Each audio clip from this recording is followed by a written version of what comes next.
Hello everyone, आज मैं आप लोगों को फ्यूसेमाइड के बारे में बताने चल रहा हूं, जिसका एक बहुत ही फेमस ब्रांड है लैसिक्स। ये किस काम में आता है और इसके क्या साइड इफ़ेक्ट होते हैं, इन सब के बारे में आज मैं आप लोगों को डिटेल में चर्चा करने वाला हूं। तो आइए जानते हैं कि लैसिक्स क्या है। जैसा कि आप लोग जानते हैं कि लैसिक्स एक डायबिटिक मेडिसिन है। इसको लेने से पेशाब बढ़ जाती है और इसके बहुत सारे उपयोग होते हैं, जैसे कि लंग्स में जिनको प्रॉब्लम होती है तो उनको जो है ये दवा उपयोग की जाती है। और ये हार्ट के पेशेंट्स में भी ये दवा उपयोग की जाती है, जिसको कार्डियक फेलियर हो रहा है, उनके लिए भी ये दवा काम में आती है। और इसके अलावा जो लीवर के पेशेंट्स हैं, जिनको लीवर में प्रॉब्लम हो रही है, उनके लिए भी ये दवा दी जाती है। जैसे लीवर की वजह से सिरोसिस हो जाता है, जिसकी वजह से स्वेलिंग आती है, पेट में सूजन आ जाती है और पैर में भी सूजन हो सकती है। तो ऐसे लोगों में इसका उपयोग किया जाता है। और इसके अलावा रीनल डिजीज़ के पेशेंट्स में भी इनका उपयोग किया जाता है।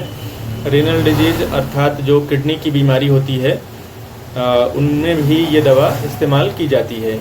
इसके अलावा ये सेरेब्रल एडिमा में भी इसका उपयोग किया जाता है, अर्थात जिनको ब्रेन में या दिमाग में सूजन आ जाती है, तो उस सूजन को कम करने के लिए भी इसका इस्तेमाल किया जाता है। और इसके अलावा यदि किसी भी दवा का ओवरडोज हो जाता है, यदि कोई भी व्यक्ति ऐसी दवा ले लेता है जो कि ज़्यादा मात्रा में खा लेता है, तो उसको शरीर से बाहर निकालने के लिए भी इस दवा का इस्तेमाल किया जाता है। इसको देने से पेशाब बढ़ जाती है और पेशाब के माध्यम से जो एक्स्ट्रा डोज उसमें गया है वो बाहर निकल जाता है। और इसे हाइपरटेंशन अर्थात हाई ब्लड प्रेशर के पेशेंट्स में भी इस्तेमाल किया जाता है। और इसके अलावा ये जिसके बॉडी में कैल्शियम की मात्रा ज़्यादा हो जाती है, अर्थात जिसे हाइपर कैल्सीमिया जिसे बोलते हैं, हाइपर कैल्सीमिया के पेशेंट्स में भी इसका इस्तेमाल किया जाता है एक्स्ट्रा कैल्शियम को बाहर निकालने के लिए।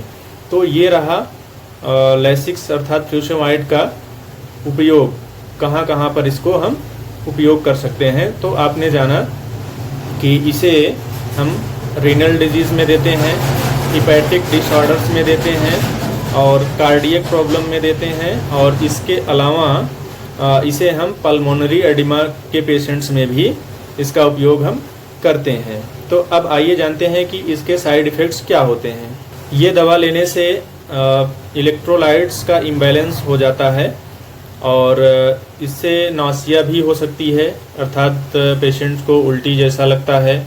एनोरेक्सिया हो जाती है, अर्थात जो भूख है वो कम हो जाती है, पेशेंट्स को कुछ खाने की इच्छा नहीं होती है। और इसके अलावा थकान महसूस होती है, कमज़ोरी लगती है, वीकनेस आ जाती है। तो इस तरह की समस्याएं होती हैं।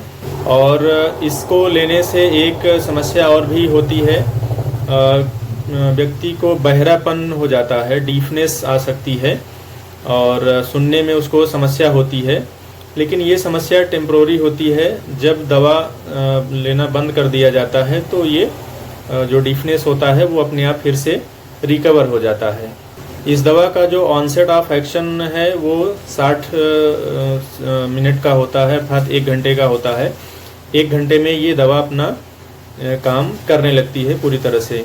और यदि इसे आईवी रूट से दिया जाता है तो इसका इफेक्ट केवल 5 मिनट में ही आ जाता है। 5 मिनट में ये दवा आईवी रूट से काम करती है। और यदि ओरल दिया जा रहा है तो ये 60 मिनट में काम करती है। और इसका जो इफ़ेक्ट रहता है, ओरल रूट से दी गई हुई मेडिसिन का इफ़ेक्ट 6 से 8 घंटे तक बना रहता है और जो आईवी रूट से दिया जाता है उसका इफ़ेक्ट केवल 2 घंटे तक ही रहता है। और इसे प्रेगनेंसी में भी इस्तेमाल किया जा सकता है, सावधानीपूर्वक आवश्यकता पड़ने पर प्रेग्नेंट लेडी को इसे दिया जा सकता है। और जो लैक्टेटिंग मदर होती हैं उनको भी ये दवा दी जा सकती है, अर्थात महिलाएं जो बच्चे को दूध पिला रही हैं उनको भी ये दवा दी जा सकती है। और इसके अलावा जो बूढ़े व्यक्ति होते हैं उनमें भी ये दवा इस्तेमाल की जा सकती है। अब आइए जानते हैं कि इसका डोज किस तरह से दिया जा सकता है। तो सूजन के लिए यदि इसे इस्तेमाल किया जा रहा है तो इसका 40 mg डोज दिया जाता है। 40 mg की गोली सुबह के टाइम में इसे देना चाहिए। और मेंटेनेंस जो डोज है वो 20 mg है। 20 mg इसको डेली आप दे सकते हैं। या फिर 40 mg अल्टरनेट डेज दे सकते हैं। एक दिन छोड़ करके इसे 40 mg की डोज में दिया जा सकता है।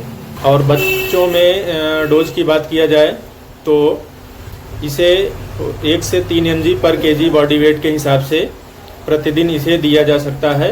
ये एडिमा के लिए बात कर रहा हूँ मैं, ठीक है ना। एडिमा के पेशेंट्स जो बच्चे हैं उनमें 1 to 3 mg पर केजी बॉडी वेट के हिसाब से देना चाहिए। फ्रूसेमाइड जो है वो फ्रूसेनेक्स और लैसिक्स, इस तरह के और भी बहुत सारे ब्रांड्स होते हैं। तमाम कंपनियां इसे बनाती हैं, इन सब नामों से ये उपलब्ध होता है मार्केट में। तो ये रहा फ्रूसेमाइड अर्थात लैसिक्स के बारे में संपूर्ण जानकारी। उम्मीद करता हूँ कि आप लोगों को ये वीडियो पसंद आएगा। यदि आपको ये वीडियो पसंद आता है तो आप हमारे चैनल को सब्सक्राइब कर सकते हैं और हमारे वीडियो को लाइक करें और शेयर करें। धन्यवाद।